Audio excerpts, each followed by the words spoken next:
हरे कृष्णा। इस अध्याय कुंती महारानी द्वारा भगवान को जो प्रार्थना अर्पण कर रही है, तो इस श्लोक में कुंती महारानी भगवान को यह प्रार्थना कर रही है कि भगवान की लीला जो समझना हर एक व्यक्ति का बस का नहीं है, क्योंकि भगवान की जो लीला है, कई बार हमें लगता है कि कोई साधारण व्यक्ति जैसे ही उनके कार्यकलाप जो है एक साधारण व्यक्ति जो करते हैं ऐसे लगते हैं। भगवान की जीवन, भगवान की लीलाओं का जब हम श्रवण करते हैं, पढ़ते हैं, तो ऐसे लगता है कि वो भी हमारे जैसे कार्य कर रहे हैं। उनका भी जन्म हुआ, बड़े हुए, कुछ राक्षसों को मारा, शादी हुआ, बच्चे हुए। ऐसे भागवतम में ऐसे प्रसंग भी आते हैं, अपना पत्नियों का साथ, अपना बच्चों का साथ भगवान एक as a ordinary human being, एक साधारण व्यक्ति जैसे अपना कार्य कर रहे हैं। परंतु भगवान का कार्य जो है, चाहे वो साधारण व्यक्ति का कार्य का जैसे ही दिखे, बट वो साधारण नहीं है, क्योंकि वो दिव्य है। ये कुंती महारानी यहाँ पे अपना प्रार्थनाओं में कह रही है, हे भगवान, आपकी दिव्य लीलाओं का कोई समझ नहीं सकता, क्योंकि वे मानवीय प्रतीत होती है और इस कारण भ्रामक है। व्यक्ति का मन में भ्रम उत्पन्न कर सकते हैं कि भगवान का लीलाओं को देखकर। ज्यादातर लोग भगवान की जो निंदा करने वाले हैं, सो भगवान की सबसे पहले उनकी लीला उठाते हैं, रास लीला। तो भगवान ने भी इतना सारे गोपियों का साथ, इतना सारे स्त्रियों का साथ उन्होंने शादी किए थे, तो हम एक दो करने से क्या फर्क पड़ता है। भगवान ने तो हजारों को तादाद में उनकी पत्नियां थी और अनगिनत उनकी गोपियां थी, उनकी सखियां थी। तो हमारा एक दो से क्या, इतना क्यों भवंडर बन जाते हैं। परंतु भगवान की ये सिर्फ शादी नहीं है, वो भगवान की लीला है। और सिर्फ लीला भी नहीं है, वो दिव्य लीला है। दिव्य का मतलब क्या है? कोई भी साधारण चीज जो हमारा समझ से परे है, जो हमारा कैपेसिटी का ऊपर है, उस चीजों को दिव्य बोला जाता है। Divya basically transcendental. ट्रांसेंडेंटल का मतलब है हमारा समझ से परे है। आमतौर पर व्यक्ति ये समझ नहीं सकते कि 16,108 बीवियां, कितना लड़ाई हो रहा होगा उनका घर पे, कितनी तकलीफ होंगे उनको। हमारा तो एक बीवी है, कुछ दो बच्चे हैं, एक बच्चे हैं, उनको संभालने में हमारा पसीना छूट जाते हैं। तो 16,108, और हर एक पत्नियों में कितना बच्चे थे? हर एक पत्नियों में से 10 बच्चे, और उनका 10 बच्चे थे, उनकी अगेन 10-10। तो बड़ा सा आर्मी था वो। द्वारका में जो भगवान की जो पैलेस थे, या द्वारका जो शहर जो बसाया था, वो एक छोटा शहर नहीं था, वो देश था। इतना संख्या में भगवान कृष्ण का परिवार, तो बहुत मुश्किलें होंगे, बहुत परेशान हो रहे होंगे भगवान। तो इसका जवाब भागवतम में मिलते हैं। भगवान के बहुत परेशान थे, भगवान के बहुत मुश्किलों से, उनको बहुत मेहनत करना पड़ रहा था, बहुत कमाई करना पड़ रहा था, ताकि इतना सा अपना बीवी बच्चों को संभाल सके। नहीं, एक बार नारद मुनि द्वारका पहुंचते हैं, ऐसे ही वो भी हमारा जैसे थोड़ा जिज्ञासा आ जाते हैं उनका मन में भी, कि भगवान जो है इतना सारा, उनकी जो श्रीमतियां हैं, उनकी जो बीवियां हैं, उनको कैसे संभाल रहे होंगे, या क्या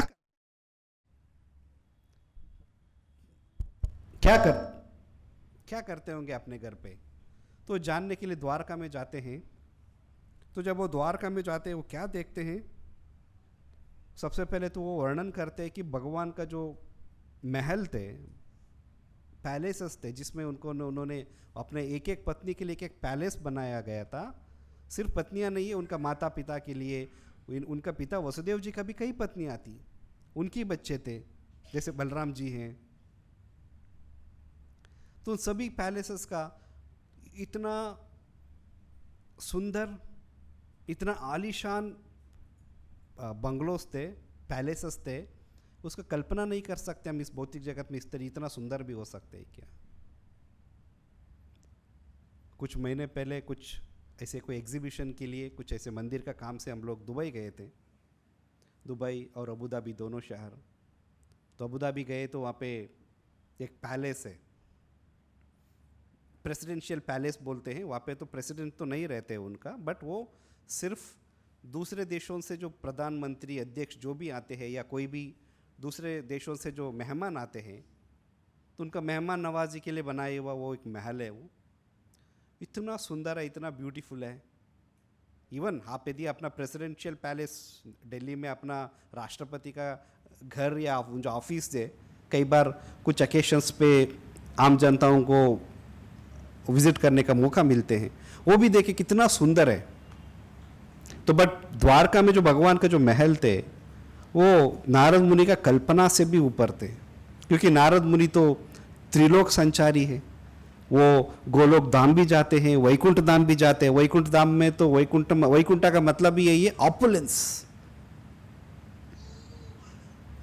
तो इतना ऑपुलेंट सब देखे थे, तो द्वारका में आके देखते तो उस वैकुंठ का ऑपुलेंस से भी बढ़कर द्वारका का ऑपुलेंस थे। फिर ठीक है, पैलेस तो बहुत बढ़िया, बहुत बना दिया भगवान ने, क्योंकि भगवान है, परंतु अपना इतना 16,108 पत्नियों का साथ कैसे व्यवहार कर रहे होंगे। यदि एक दिन भी एक पत्नी एक महल में यदि जाएंगे तो दूसरों का नंबर आएगा कितना साल बाद में, 50-60 साल बाद में। तो फिर कैसे पत्नियां भी भगवान से दूर कैसे रह सकते हैं। तो नारद मुनि एक पैलेस में जब जाते हैं तो भगवान वहाँ पे एज एन ऑर्डिनरी मैन, हम जैसे होते हैं ना, सुबह सुबह उठ के क्या करते हैं, बच्चों को स्कूल के लिए तैयारी करते हैं, या कभी अपना ऑफिस के लिए तैयार होते हैं, या कभी वाइफ को थोड़ा हेल्प कर देते हैं घर का काम में, या पूजा करते हैं, घर साफ सफाई, कुछ भी घरेलू काम सभी करते हैं, चाहे पति हो या पत्नी हो। तो एक पैलेस में जब गए तो भगवान वहाँ पे अपना घर के काम कर रहे थे, दूसरे घर पे अपना बच्चों को तैयार कर रहे हैं, तीसरा घर पे भगवान पूजा कर रहे हैं, चौथा घर पे गो पूजा कर रहे हैं।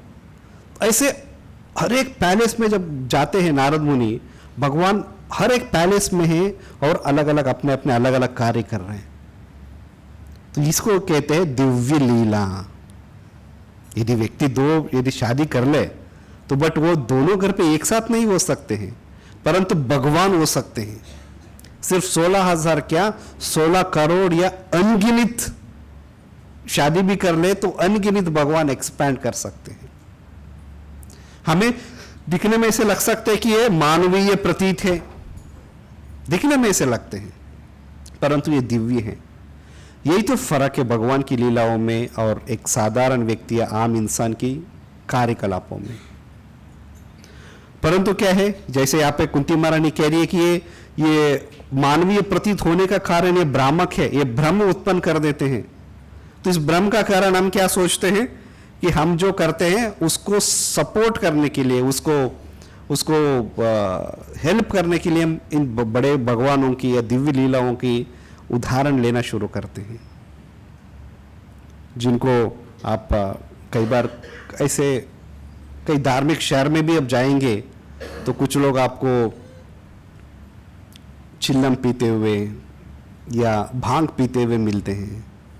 तो पूछे तो अरे नशे तो वर्जित है, कोई व्यक्ति है जो आध्यात्मिक पथ में है, जो आप एक धार्मिक आचरण के लिए आपने एक संकल्प लेके बैठे हैं, तो ये सब इस तरीके के नशे क्यों कर रहे हैं। नहीं, ये तो भोलेनाथ का शहर है, यहाँ पे तो सब चलता है। भोलेनाथ भांग पीते थे, जो भी है। तो भोलेनाथ भांग भी पिए, उसका पहले उन्होंने जहर भी पिया था, इसी के लिए उनका नाम है नीलकंठ या विषकंठ। जब समुद्र मंथन का दौरान जब कारकोटक विष, उसका सिर्फ विष पीने नहीं है, वो सूंघते ही होते हैं ना, जब विष वेपर्स जो होते हैं उसका जो धुआं निकलते हैं, उसको सूंघने से ही व्यक्ति मर जाता था, मर जाते। इतना स्ट्रांग विष था वो। अब सभी देव और दानव जो है उसके प्रभाव से सब बेहोश हो रहे थे। तो उनको बचाने के लिए भगवान शिव आते हैं और उसको सिर्फ अपने हैंडफुल में लेके उसको पी लेते हैं, जिसको कहते हैं विषकंठ या नीलकंठ। उनके गले जो है नील पड़ गए थे। तो आप यदि विष भी पी सकते हैं तब भी जिंदा रह सकते, तो उसका बाद में भांग पी सकते, कोई दिक्कत नहीं। पहले विष पी लीजिए, बचे तो फिर भांग पी लीजिए। तो अपना इंद्रिय तृप्ति के लिए, अपने मनमानी के लिए भगवान की लीलाओं को हमें उदाहरण के तौर पर नहीं लेना है। भगवान है, वो सब कुछ कर सकते हैं। भगवान ने रास नृत्य किया, भगवान ने इतना सारे गोपियों के साथ उन्होंने रास रचाया, नाचा है। बट भगवान है, अपने 7 साल की उम्र में गोवर्धन पर्वत भी उठाया। आज हमें गोवर्धन पर्वत का परिक्रमा करने में हमें जोर आते हैं। एक दिन परिक्रमा करके तो 3 दिन हमारा पाँव दुखते हैं। ऐसे पर्वत को भगवान में अपना बाएं हाथ के छोटी उंगली में 7 दिन तक उठा के रखे थे। सो इज अ लॉर्ड, भगवान है वो उस पर्वत उठा सकते हैं तो गोपियों से नाच भी सकते हैं। कालिया जैसे बड़ा सर्प को मार सकते हैं तो मक्खन भी चोरी कर सकते हैं। तो भगवान को कई बार लोग ये बोलते हैं, हाँ भगवान ने भी चोरी किया था ना, मक्खन चोरी किया था, इसी के लिए इतना छोटे मोटे चोरी के लिए हमें क्यों दंड मिल रहा है। तो ही इज़ लॉर्ड, भगवान है वो। उनकी लीलाओं को हम अपने ज़िंदगी में नहीं उतार सकते। तो इसी के लिए कुंती महारानी ये कह रही है, हमारे लिए एक चेतावनी दे रही है कि भगवान की लीला यदि मानवीय प्रतीत होते भी हैं और उसका कारण हम कई बार भ्रम में हो जाते हैं, परंतु वो भगवान जो है वो मानवीय कार्य नहीं है, वो दिव्य लीला है। इसको समझने में लोगों को मुश्किल होती है। इसी के लिए भगवान का भक्त बनना है, एक भक्त ही भगवान का बारे में समझ सकते हैं।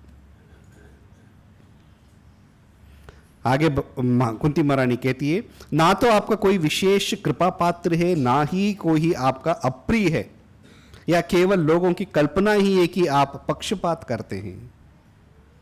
कहते हैं ना कि भगवान जो है अपने भक्तों को फेवर करते हैं। यदि अपना भक्त नहीं है तो उनको फेवर नहीं करते हैं, भेदभाव करते हैं। भगवत गीता में खुद भगवान कहते हैं, कोई किसी को याद है किस श्लोक में भगवान कहते हैं कि ना मैं किसी का प्रति पक्षपात भेदभाव नहीं करता हूं। मैं समोहम सर्वभूतेषु न मे द्वेषोस्ति न प्रियः, ये भजन्ति तो माम भक्त्या मही ते तु चाप्यहम।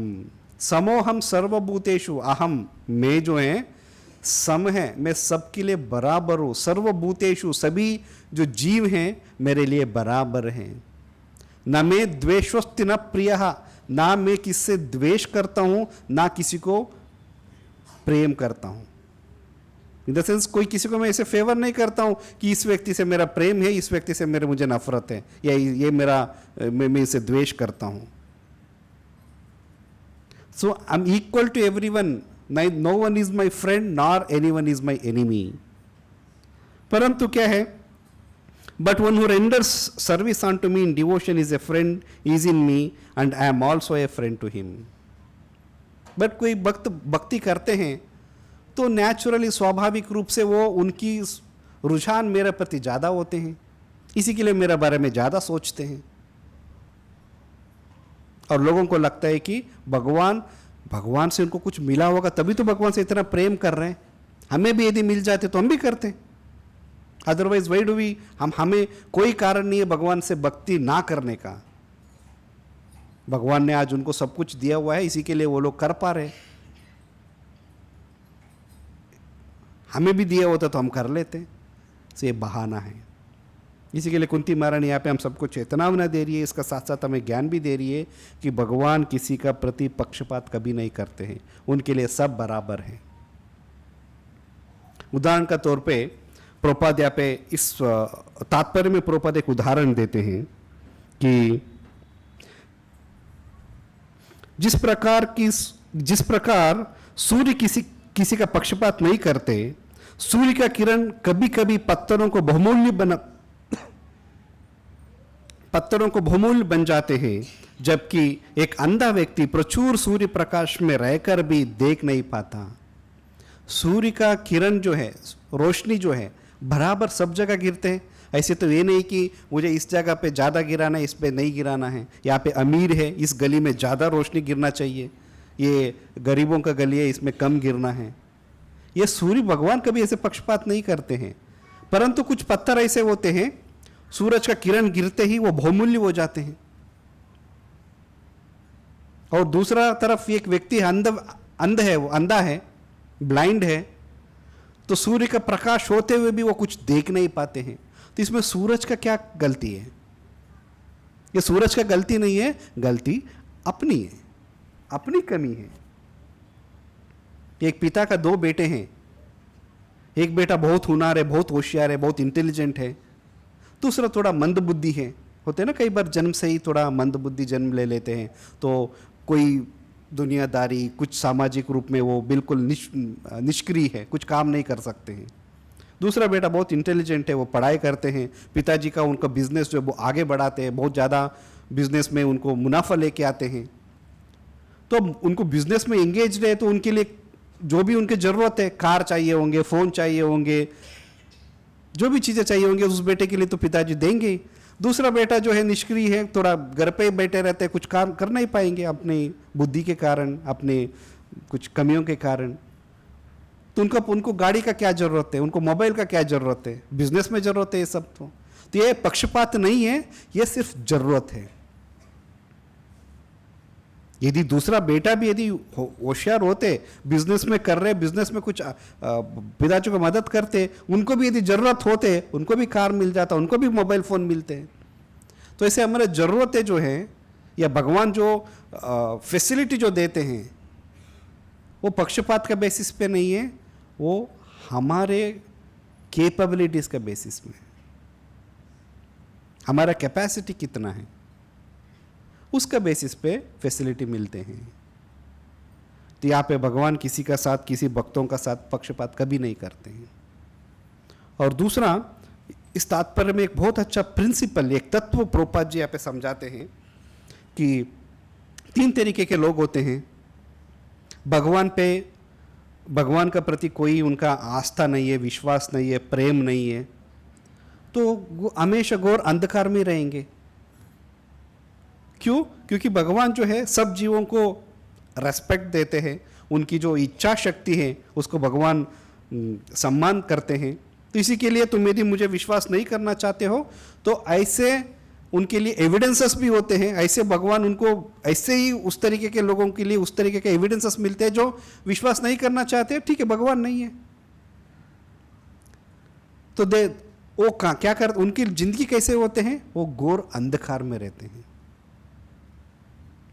दूसरे तरीके के व्यक्ति हैं जो प्रभु तमोर प्रभु थोड़ा टेम्परेचर बढ़ाइए, क्या है कोल्ड रूम बन गया है। तो दूसरे तरीके के व्यक्ति हैं, भगवान का प्रति विश्वास है, प्रेम भी करते हैं, बट प्रेम थोड़ा फैन बंद कर लीजिए, बट प्रेम कब करते हैं, जब ज़रूरत हो।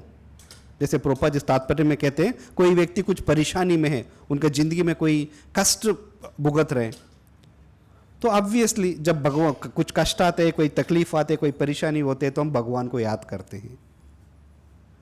तो भगवान को याद करते अच्छी बात है, किसी भी रूप में भगवान को याद करना एक तरीके की अच्छी बात है। भगवत गीता में भगवान खुद कहते हैं 4 तरीके के लोग मेरा शरण में आते हैं। कौन कौन है? किसी को याद है श्लोक?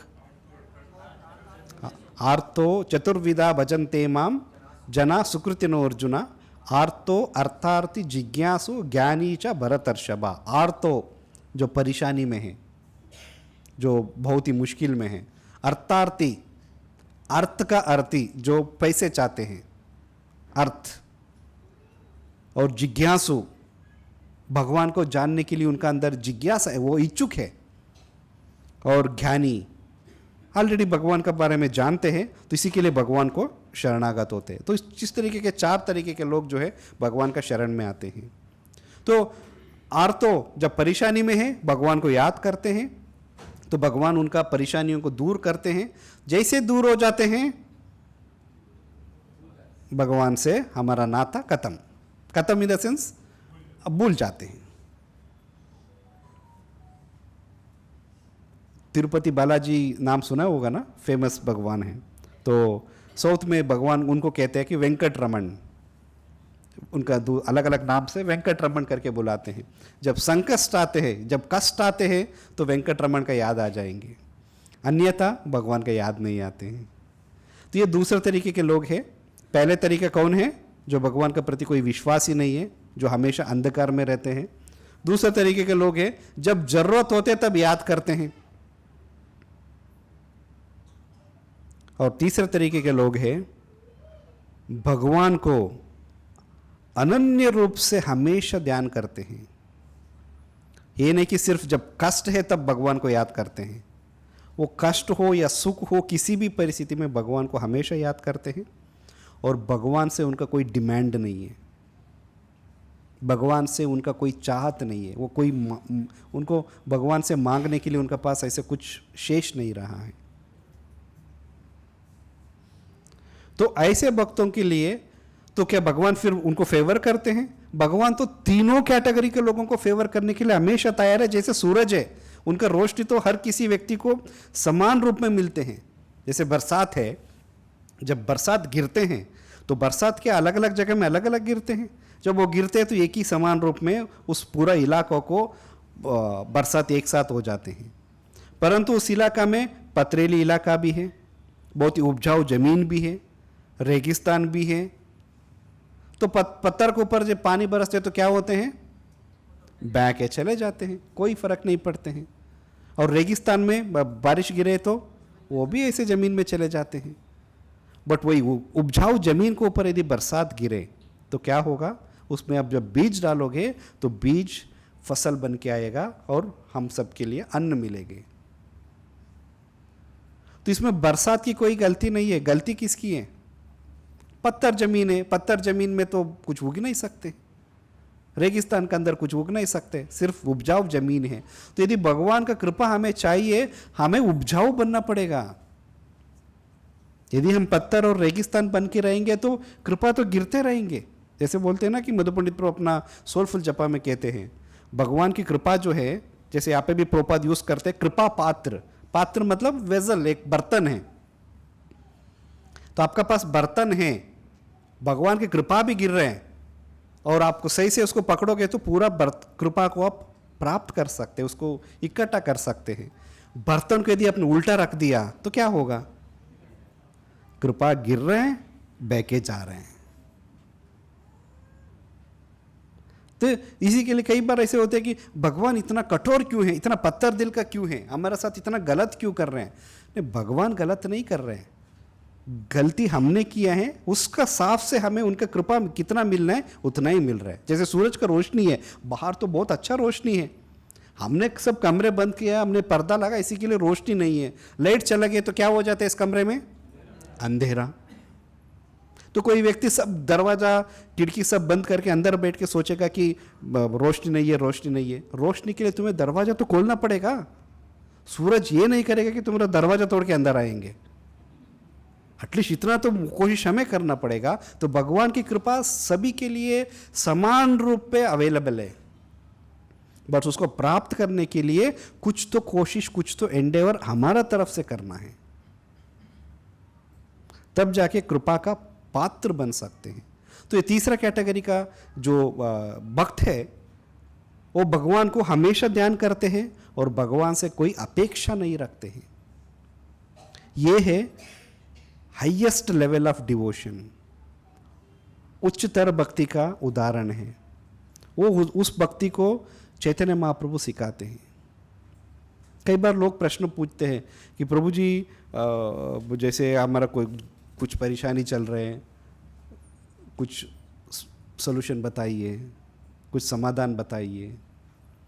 कई साल पहले जब हमारा सेवा गौशाला में थे तो चारा खरीदने के लिए पंजाब, हरियाणा, मध्य प्रदेश बहुत घूमते थे हम लोग। पंजाब में स्पेशली जब भी जाते हैं तो टोल क्रॉस करना होते हैं, तो टोल में रुकते ही वो दिखते थे ना स्वामी जी बैठे हैं, तो वो खिड़की नीचे करके टोल वाला, मतलब अक्सर मुझे वो लगभग जब भी मैं गया हूँ तो हर बार यही होता था, खिड़की नीचे करके बोलते थे बाबा जी नंबर दे के जाओ। तो पहले तो मुझे पता नहीं था नंबर क्यों नंबर मांग रहे, मेरा नंबर लेके क्या करेगा, बाबा जी नंबर दे के जाओ। बाद में किसी ने मुझे बताया वो नंबर आपके मोबाइल नंबर नहीं मांग रहे, वो सट्टा खेलने के लिए वो होते हैं ना, बाबा जी से नंबर लेंगे तो लग जाएगा मेरा जैकपॉट लग जाएगा, लॉटरी लग जाएगा, वो नंबर मांगते थे वो। बाबा जी नंबर दे के जाओ, बाबा जी नंबर दे के जाओ। तो बाद में जब मुझे किसी ने बताया तो फिर मैं इनसे पूछा, भाई मेरा मुझसे नंबर लेके क्या होगा? नहीं नहीं नहीं बाबा जी आप लोग अच्छे लोग हैं ना, तो आप अच्छे मन से कुछ देंगे तो हमारे लिए अच्छा ही होगा, इसी के लिए कोई नंबर दे के जाओ। तो मैंने कहा हरे कृष्ण मंत्र जप करो, बस यही नंबर है हमारा पास 108। तो ऐसे लोगों का एक्सपेक्टेशन है भक्ति भगवान का प्रति। बट चैतन्य महाप्रभु हमें भक्ति कैसे करना है क्या सिखाते हैं, अपना परंपरा में अपना आचार्यों ने गोस्वामियों ने कैसे सिखाया है। चैतन्य महाप्रभु कहते हैं न धनम न जनम न सुंदरीम कविताम वा जगदीश कामये, ना धन ना जन ना सुंदरी, ना मुझे पैसे चाहिए, ना मुझे बहुत सारे शिष्य चाहिए, ना कोई सुंदर स्त्री का अपेक्षा करता हूँ मैं, मुझे कुछ भी नहीं चाहिए। मम जन्मनि जन्मनीश्वरे भवतात् भक्ति रही तो कित्वई, मुझे मैं सिर्फ एक ही चीज में आपसे चाहता हूं, क्या है? अहितु की भक्ति, अनअलॉयड डिवोशन। हेतु मीन्स व्हाट? कोई कारण होना चाहिए, किसी कोई इंटेंशन, कोई उसका पीछे होते हैं ना, मैं कुछ काम करने जा रहा हूँ, क्यों करने जा रहे हैं? उसका पीछे कोई काम है, मुझे पैसे मिलेंगे, मुझे बहुत फेमस हो जाऊंगा, इसी के लिए कर रहे हैं। अहितु की मतलब उसका कोई अपेक्षा का बिना, विदाउट एनी एक्सपेक्टेशन, तो अहितु की भक्ति। तो चैतन्य महाप्रभु भगवान से ये प्रार्थना करें अपना शिष्टाष्टकम में कि मुझे कोई भी न धनम न जनम न सुंदरीम कविता, मुझे फेमस नहीं बनना है, मुझे सिर्फ आपका अहितु की भक्ति चाहिए। और दूसरा एक और श्लोक में सेम शिष्टाष्टकम में चैतन्य महाप्रभु कहते हैं आश्लिष्य वा पादरताम पिनस्तु माम अदर्शनान कर्म हताम। तो क्या चैतन्य महाप्रभु क्या प्रार्थना कर रहे हैं?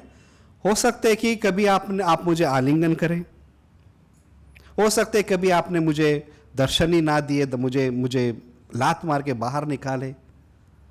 तो जब कोई व्यक्ति आते तो हमने आलिंगन करके बहुत खुशी खुशी उनको स्वागत करते, तो वो भी खुश हो जाते हैं। यदि हमने सही से स्वागत नहीं किया तो क्या होते हैं? बुरा लगते हैं, अरे क्या व्यक्ति है, मैं उनका घर पे गया था, उसने सही से मुझे बुलाया नहीं, उसमें रिसीव नहीं किया, स्वागत नहीं किया सही से। बट चैतन्य महाप्रभु क्या कह रहे हैं? चाहे आप मुझे अपना चरणों में शरण दो और मुझे आलिंगन करो, चाहे आप मुझे लात मार के बाहर निकालो, कुछ भी हो, यू विल बी माई प्राणनाथा, आप हमेशा मेरा प्राणनाथ, मेरा वर्शिपेबल लॉर्ड ही रहोगे।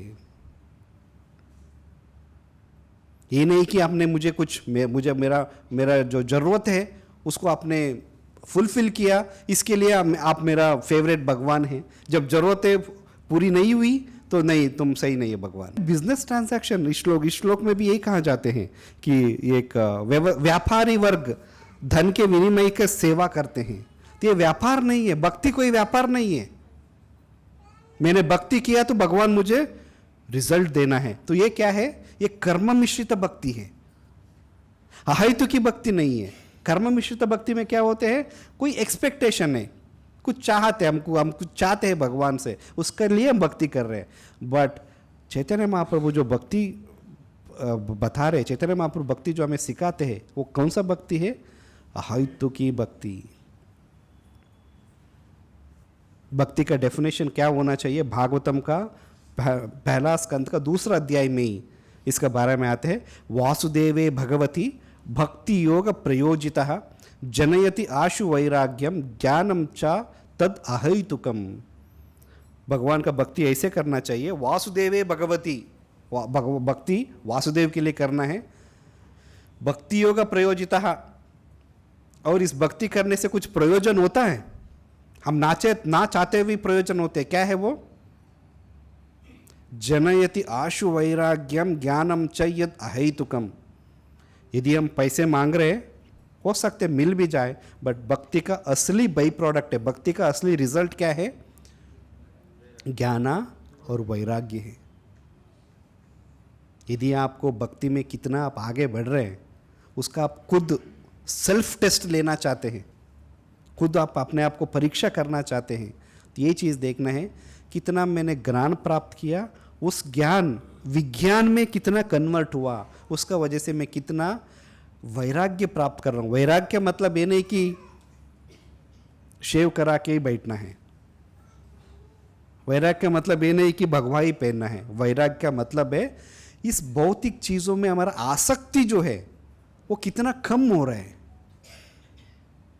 भौतिक चीज़ों में आसक्ति, क्योंकि इस भौतिक जगत में हम जो भुगत रहे हैं ना, जो भी हम सफर कर रहे हैं वो किसका कारण है? आसक्ति का कारण है। उस आसक्ति कितना कम होते जा रहे हैं। अपना परिवार है, सब कुछ है, हमें पता है परिवार है तो अपनी जिम्मेदारी है, संभालना है, बट आप वैदिक लाइफ में जब जाएंगे, एक व्यक्ति जो है ब्रह्मचार्य का बाद में गृहस्थ जीवन में जाते थे, अपना बच्चे हो गए, अपना वाइफ को संभाल लिया, सब कुछ किया, बट सही समय पर वो गृहस्थ आश्रम से वानप्रस्थ आश्रम में जाते हैं, वानप्रस्थ का बाद में संन्यास लेते हैं। तो वानप्रस्थ आश्रम क्यों जाते थे, गृहस्थ आश्रम से वानप्रस्थ? ताकि इस तरीके से आसक्ति कम करे, भगवान का तीर्थ क्षेत्रों में जाके, भगवान की धाम में जाके तो भगवान का बारे में जानेंगे, भगवान की भक्तों का बारे में जानेंगे। इससे क्या है कि हमारा भौतिक आसक्ति, मटेरियल अटैचमेंट्स धीरे धीरे धीरे धीरे कम हो जाए। तो भक्ति का नेचुरल बाई प्रोडक्ट क्या है? ज्ञानम च तद अहैतुकम, ज्ञाना एंड वैराग्य। और ये जो भक्ति है अहैतुकी होना चाहिए। This is what are acharyas, are parampara acharyas, चाहे Prabhupada, other acharyas, 6 Goswamis, Chaitanya Mahaprabhu are teaching us. तो भक्ति व्यवहार नहीं होना चाहिए। तो भक्ति का असली फल हमें यदि प्राप्त करना है तो इस चैतन्य महाप्रभु ने जो तरीका बताया है, जैसे ना चैतन्य महाप्रभु ने जो हमें रास्ता बताया गया है, उस रास्ते में चले, उन पद चिन्हों में चलेंगे तो जरूर हमें उसका फल प्राप्त हो जाएंगे। तो ज्ञान प्राप्त होगा। ज्ञान का मतलब क्या है? जैसे मैंने कहा कि पहले कैटेगरी का व्यक्ति है जो घोर अंधकार में है, तो अंधकार का वजह से तो कर पा रहे हैं ना। कोई व्यक्ति बहुत ज़्यादा नशे में है, चाहे ड्रग्स का वजह से हो या दारू का वजह से है, वो बड़ा गटर में है। हमें बहुत अजीब लगता है, बहुत गंदा लगे, क्या आदमी यार गटर में पड़ा है, बट वो क्यों गटर में पड़ा है पता है? उसको गटर गटर नहीं लग रहा है, उसको लग रहा है मैं कोई सागर में तैर रहा हूँ, सुंदर सा तालाब में मैं तैर रहा हूँ, तभी तो गटर में पड़ा है। इसको कहते हैं अंधकार, इग्नोरेंस। तो भक्ति करते करते क्या होगा? जो ज्ञान जब प्राप्त हो जाएंगे, हमें खुद को समझने लगेगा कि ये मैं जो कर रहा हूँ ये गलत है, मैं जिस चीज़ के लिए इतना मेहनत कर रहा हूँ ये टेम्पररी, एक तात्कालिक है, ये शरीर का साथ साथ सब खत्म हो जाएंगे। मैंने कितना भी कमाया हूँ, चाहे नाम हो या पैसा हो या परिवार हो, कुछ भी हो, जैसे शरीर खत्म हो गया सब कुछ खत्म। तो ये ज्ञान जब प्राप्त हो जाएंगे तो तब हम भक्ति मार्ग में बहुत इजीली आगे बढ़ सकते हैं। तो ज्ञान बहुत जरूरी है भक्ति मार्ग में आगे बढ़ना है। तो ऐसे अलग अलग आचार्य हमेशा यही कोशिश करते रहते हैं।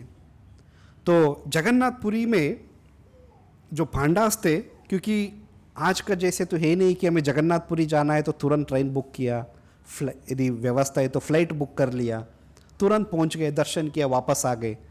पहले का ज़माने में ऐसे तो था नहीं। कई बार लोगों के लिए ऐसे होता था कि ज़िंदगी में उनकी एक ख्वाहिश हुआ करता था, एक बार भगवान का कोई धाम का दर्शन हो जाए। 4 धाम दर्शन मतलब वो तो ज़िंदगी में एक ही बार होते। मैं दक्षिण भारत से आता हूँ, वहाँ पे काशी यात्रा बहुत फेमस है।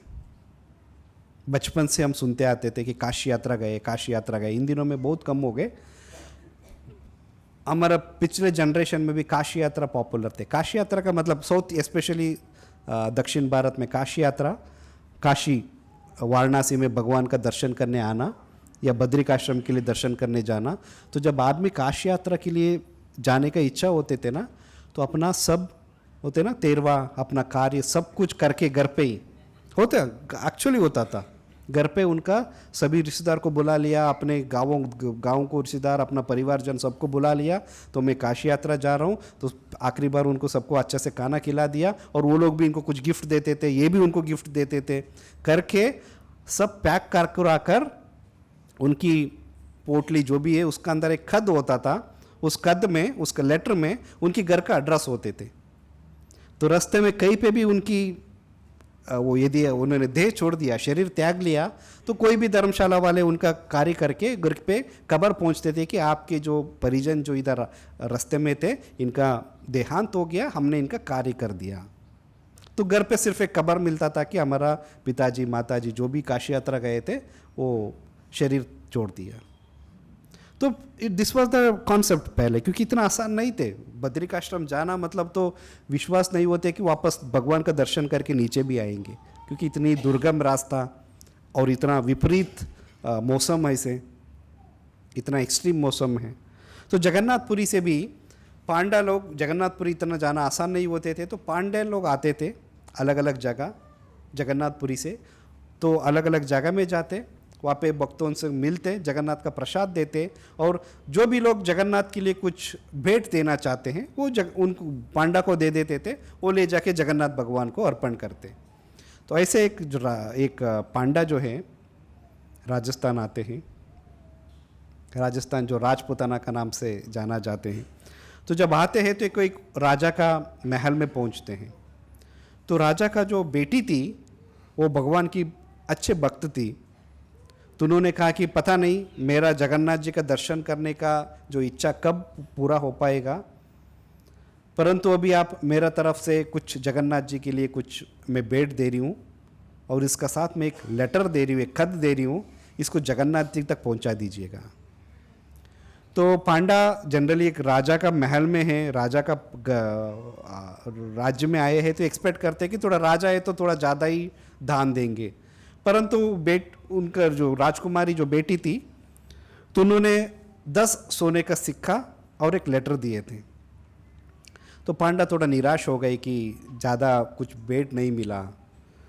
तो वापस जाते जाते उनको लगा कि अभी इस कद को कौन ले जाएगा, क्योंकि बहुत सारे सामान हो जाते हैं ना अलग अलग लोगों से इकट्ठा करके, तो उन्होंने सब कद को फेंक दिया, घर पे जाते ही उसको डस्टबिन में फेंक दिया, और सोने का सिक्का रखा, ले जाके जगन्नाथ को ऑफर कर देंगे। इस कद को क्या करेंगे, कोई मतलब नहीं है इसका। तो जब वो ऐसे करके कद को डिस्कार्ड कर दिया और सोने लगे, सो गए रात को, तो भगवान जगन्नाथ उनका सपने में आते हैं। हे हरि बोल, उठो। जगन्नाथ जी जगाते उस ब्राह्मण को, पांडा को, तूने क्या किया, मेरा भक्त ने मेरे लिए एक लेटर भेजा था ना, तुमने क्यों फेंक दिया उसको, मेरे तक पहुंचाया क्यों नहीं। तो पांडा का तो पसीना छूट रहा है, नींद में, ये सब नींद में सपने में चल रहा है, पसीना छूटे कि भगवान आके, भगवान मुझे दंड दे रहे इस तरीके के। तो भगवान ने कहा कि तुम्हारे लिए एक ये जो तो तुमने किया है ना बहुत बड़ा पाप है, इसका दंड ये है कि सबसे पहले सुबह उठते ही तुम्हारा पास जो उन्होंने जो 10 स्वर्ण का जो सिक्का दिया है, उस सिक्के को ले जाओ एक सोनार का पास, और जो लेटर लेके दिया है जो तुमने फेंका था उस लेटर ले जाओ। उन्होंने उस लेटर में जो भी लिखा है उसको उस पत्ते के ऊपर इंस्क्राइब करा दो, उसको प्रिंट करा दो, और प्रिंट करा के मुझे अर्पण करो। सो देन रात तो नींद कैसे आएगा उनको, नींद जग गए, पूरा रात उन्होंने वेट कर रहा था सुबह कब होंगे। तो लेटर ले गए, लेटर और सोने का जो सिक्के थे वो सिक्के ले गए सोनार का पास, उसको सोने का पत्र के ऊपर उन्होंने जो रानी ने जो राजकुमारी जो पत्र भेजा था उस पत्र को इंस्क्राइब कराया। कहा जाता है कि आज भी वो जगन्नाथपुरी में कई है, मंदिर में रखा गया है। तो उस पत्र में उन्होंने लिखा क्या था जिसकी वजह से जगन्नाथ जी को गुद्द हाके पांडा को बोलना पड़ा।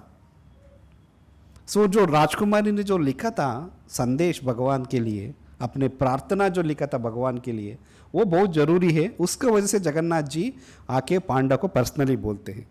तो उन्होंने उस खत पे, उसका लेटर पे उन्होंने ये लिखा था, भगवान जगन्नाथ के लिए रानी कह रही है, रत्नाखार स्तबगृहम, रत्नाखारा भगवान को कहते हैं ना, आपने भी कई बार इन दिनों में जगन्नाथ जी का पास टाइम्स इतना फेमस हो गया, रथ यात्रा इतना फेमस हो गए, तो भगवान को क्या रत्न भंडार कहते हैं, जगह भगवान के आभूषण रखते हैं, और जहाँ भगवान विराजते हैं उसको कहते हैं रत्न वेदी। वो बना वैल्यूएबल डायमंड ज्वेल से बना हुआ है वो वेदी, पूरा रत्न वेदी बोलते हैं। तो ऐसे तो भगवान कहाँ रहते हैं? रत्नाकार स्तबगृहम, तुम्हारा घर जो है पूरी ज्वेल्स और वैल्यूएबल प्रीशियस ज्वेल से बना हुआ है, उस ऐसे घर पे रहते हो। और गृहिणी च पद्मिनी, और आपकी पत्नी कौन है? महालक्ष्मी है। हम सभी तो लक्ष्मी पूजा इतना भक्ति से करते हैं, लक्ष्मी आ जाओ हमारा घर पे, या हमारा घर पे रुक जाओ, आने के बाद में जाना ही नहीं है। बट वो लक्ष्मी किसके घर पे रहना चाहती है? जहाँ भगवान होते हैं। तो आपकी पत्नी लक्ष्मी जी हैं। ब्रह्म संहिता में ब्रह्मा जी भी कहते हैं लक्ष्मी सहस्र शत संभ्रम सेव्यमानम। भगवान वो जब वैकुंठ में होते हैं तो वैकुंठ में उनको सेवा कौन करते हैं? लक्ष्मी। कोई एक लक्ष्मी नहीं है, लक्ष्मी सहस्र शत संभ्रमा, हजारों लक्ष्मियां भगवान का सेवा में लगे हुए हैं। इतना अमीर है भगवान, उनसे अमीर कौन हो सकते हैं? फिर आगे लिखती है ध्येयम किम भी भवते पुरुषोत्तमाया। जब आप इतना रत्न का घर पे रहते हो और आपकी पत्नी श्रीमती लक्ष्मी देवी है, पूरा संपत्ति का मालकिन है वो, और उनकी मालिक आप हो, तो आपके लिए मैं क्या दे सकती हूँ? मैं आपके लिए क्या ऑफरिंग बेच सकती हूँ? अविरभाम नयति हृता मानसा मनसा मानसाया। तो वो ये आगे कह रही है you have stolen the minds of the gopis. आप जो है गोपियों का मन को हरण किया हुआ है। जो भक्त होते हैं कहते हैं ना कि तो पागल हो गए भक्ति में, आजकल थोड़ा इनका बुद्धि कुछ भ्रमित हो गया, तभी तो बेके बेके बातें करते हैं, हमेशा भगवान का नाम जपते रहते हैं। भगवान हमें कुछ कोई कार्यक्रम में नहीं आते, कुछ इधर उधर का खाते नहीं है, हमेशा यही बोलते कि सिर्फ प्रसाद ही खाना है, कुछ तो गड़बड़ हो गया। तो दिस व्हाट पीपल थिंक। वो क्यों होते हैं ऐसे? क्योंकि भगवान ने उनका चित्त हरण कर लिया है। अवीरभाम नयति हृत मानसस्या, मनस को आपने हृत कर लिया, आपने हर लिया उसको। दुत्तम मनो यदुपते तदितम गृहाणाम। यदुपते जो यदुकुल का पति है, आपको मैं क्या दे सकती हूँ? सिर्फ मैं मेरा भी मन दे सकती हूँ, मेरा माइंड दे सकती हूँ। तो इसी को ही आप अपना ऑफरिंग का सामान आप ले लीजिए। तो एक भक्त जो है भगवान के लिए क्या ऑफरिंग दे रहे हैं वो मायने नहीं रखते हैं, बट किस भावना से ऑफरिंग क्या कर रहे हैं। भगवत गीता में भगवान क्या क्या कहते हैं? मैं भगवान को क्या अर्पण करना चाहिए? पत्रम पुष्पम फलम तोयम। तोयम मतलब पानी, पानी, पत्र, पुष्प और फल। तो भगवान ने भगवत गीता में 56 भोग का तो बोला नहीं है। बट यदि आपका शक्ति है, आप कर सकते हैं, तो 56 भोग भी लगाना चाहिए। बट कुछ भी नहीं है तो एक पत्र भी भक्ति से आपने, एक तुलसी पत्र भी आपने भगवान को अर्पण किया तो भगवान संतुष्ट हो जाएंगे उससे। तो परंतु किस भाव से हम ऑफर कर रहे हैं? एक मंदिर में 2 जने भगवान का दर्शन करने गए थे। उसमें से एक बहुत ही गरीब व्यक्ति भी था और एक बहुत अमीर व्यक्ति था। वो करोड़पति आदमी है। तो उन्होंने भगवान की बेट पात्र में 100 रुपये चढ़ाया और गरीब व्यक्ति ने 1 रुपये चढ़ाया। तो अब भगवान के सामने से, भगवान की नज़र से कौन बड़ा भक्त हुए? नहीं, 100 रुपये ऑफर किया वही होंगे ना। ज़्यादा पैसा किसने दिया वही बड़ा भक्त है? Not necessary. ये व्यक्ति जो गरीब व्यक्ति है उनका पास थे 10 रुपये, उसमें से 1 रुपये डाल रहे, और अमीर व्यक्ति उनका पास करोड़ है, उसमें से 100 रुपये डाल रहे। तो हम किस भावना से दे रहे? इसी के लिए शास्त्र कहते हैं कि गृहस्थ यदि गृहस्थ आश्रम में है तो क्या करना चाहिए? अब जो भी कमाते सब कुछ यदि अपने ज़रूरत के लिए उपयोग करेंगे तो वो चोर कहाँ जाते हैं। अपने ज़रूरत का साथ आपको सर्टेन परसेंटेज आपको दान में देना है, भगवान की सेवा में लगाना है। तो भावना, इसके लिए तो भगवान को कहते हैं भावग्राही जनार्दना। तो रानी ने बहुत ज़्यादा बेट तो नहीं भेजा था, बट भगवान के लिए उस बेट से बढ़कर उनकी कद थे, उस कद में जो लिख रही है कि वो माई लॉर्ड, वो lord of the Yadus, all I truly have is my own mind, I am offering it to you, please accept it. मेरे पास सिर्फ मेरा मन है, मैं उसको ही मैं आपके लिए अर्पण कर रही हूँ और इसको आप स्वीकार करो। तो उस लेटर से भगवान इतना खुश हो जाते हैं, तो उस पांडा को बोलते हैं इसको सोने का पत्र में इस लेटर को बनवा कर मुझे अर्पण करो। सो भगवान जो है भाव का बूके हैं, भक्तों का भक्ति का बूके हैं। तो इसी के लिए हमें भगवान का भक्त बनना है। और कैसे भक्त बनना है, जैसे हमने डिस्कस किया, अलग 3 तरीके के भक्त होते हैं। जब ज़रूरत होते तो भगवान याद किया, ज़रूरत नहीं है तो भूल गए। और दूसरे भक्त होते जो अनन्य भक्त, अनन्य चिंतयन्तो माम ये जनो पर्युपासते तेषाम नित्याभियुक्तानाम योगक्षेमम वहाम्यहम। भगवद गीता में भगवान ये कहते अनन्य चिंता, मेरा बारे में जब हमेशा जब मेरा बारे में सोचते हैं, मेरा ध्यान करते हैं, उन भक्तों के लिए मैं क्या करूँगा, उनका पास जो है उसको मैं बचा लूँगा और उनका पास जो नहीं है वो मैं दे दूँगा। सो दिस व्हाट भगवान की प्रॉमिस है। तो हमें चैतन्य महाप्रभु श्रीला प्रभुपाद की पद चिन्ह में यदि चलना है तो हमें भक्ति को इस रूप में करना है, कोई अभिलाषा का बिना। एग्ज़ाम पास हो जाए, बिजनेस का कोई डील क्लियर हो जाए, जॉब लग जाए, इसके लिए हम भक्ति कर रहे, जप कर रहे। जप ना करने से तो आप कुछ इच्छा के साथ जप करना भी अच्छी बात है। इसका मतलब ये नहीं कि मेरा अंदर इच्छा है इसके लिए मैं जप ही नहीं करूँगा। जप फिर भी करो, but highest level of devotion, उच्चतर का भक्ति क्या होते हैं, जिसमें बिना को ही डिमांड के, बिना को ही हमारा ज़रूरत भगवान से प्रार्थना किए हुए भगवान को भक्ति करना है। So this is known as highest level of devotion. तो कुंती महारानी उस स्टेज में थी, तभी कुंती महारानी उनके शिक्षाओं में हम सबको ये बता रही है कि भगवान को भक्ति कैसे करना चाहिए। कोई ज़रूरत नहीं है, भगवान क्या भूखे हैं? हमने यदि भोग नहीं लगाए तो भगवान भूखे रह जाएंगे? नहीं, लक्ष्मी सहस्र शत संभ्रम सेव्य मानम, हजारों लक्ष्मी उनका सेवा कर रहे हैं, उनकी कोई कमी नहीं है, वो कोई गरीब नहीं है, कोई भूखे नहीं है।